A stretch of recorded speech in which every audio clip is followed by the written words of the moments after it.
అవసరం కోసం వచ్చినవాడు ఇలా ఉంటాడు.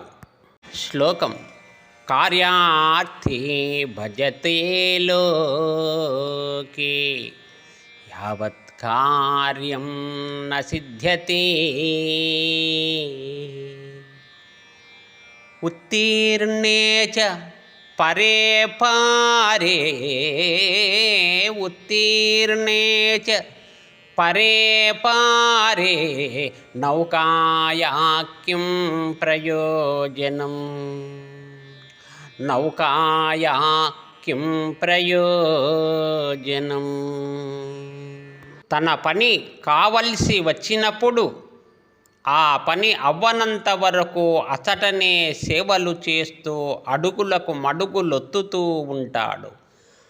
అవతలి ఒడ్డుకు చేరుకున్న తర్వాత బోటుకు తెడ్డు అవసరం ఏముంటుంది అన్నట్లు ఉంటాడు. ఇలాంటి వారితో జాగ్రత్త సుమా, జాగ్రత్త.